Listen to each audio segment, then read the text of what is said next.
Hello everyone, this is YLAM here. Fuji Fridays is a little bit late.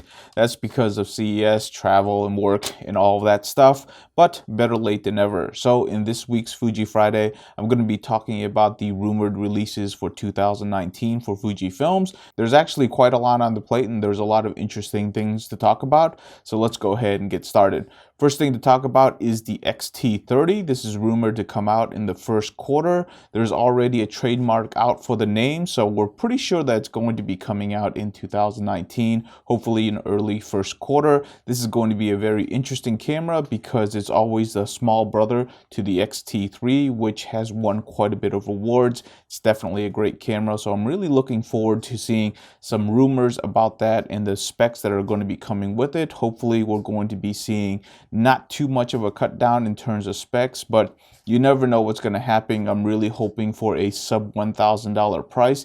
That'll be a great camera to really introduce people to the Fujifilm system, but we're going to have to wait for more information to come on that. Also, what's coming out is the 16mm f2.8 lens.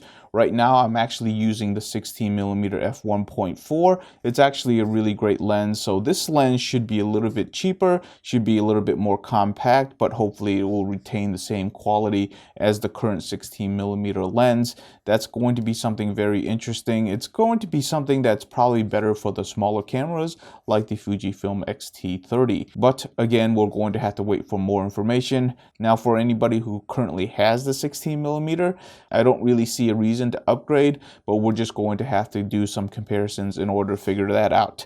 Now, for second and third quarter, what we're going to see is the Monster GFX 100. This is the 100 megapixels medium format camera that Fujifilm has already announced. I personally am going to be very interested in seeing the video coming out of this medium format camera. They said it's going to do 4K with that big sensor. We're going to be seeing a very different type of video aspect, but we're going to have to wait for that. Unfortunately, at $10,000, this camera is definitely not within my budget range, but I definitely want to keep track of the camera because as this technology comes out, it eventually is going to get cheap enough to where people like me will be able to have access to this type of camera.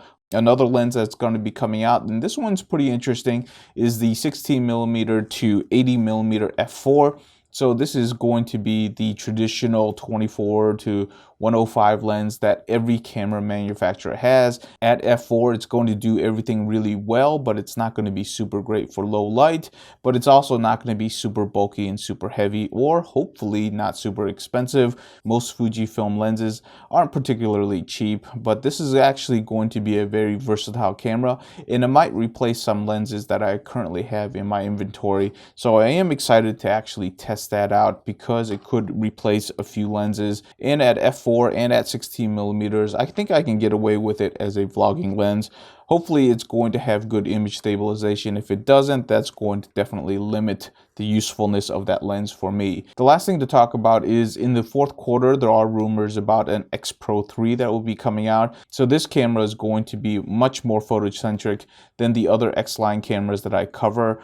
Because this is a YouTube channel, this is not a camera that I particularly cover because I am video first, but it's worth actually taking a look. Maybe they actually bump up the video features on the X Pro 3 to match it in line with the X-T3. Really don't know anything about it. There's always a lot of comparisons between the X-T3 and the X Pro 3. So we're going to see if there's going to be maybe an increase in photo image quality or features on the photo side for the X Pro, while the X-T3 will start, trending more towards the video side. That's something that I think should happen. Otherwise, there's really no need to have two cameras that are kind of very similar in terms of what they do. This is just my personal thoughts on that, but we're going to have to wait until probably later in 2019 to really figure that out. Anyways, that's all I have to report. If you know of more rumors, definitely put it in the comments below. I would love to read about them. And if you have any feedback for me, definitely leave that as well. Until next time, I will see you in the next video.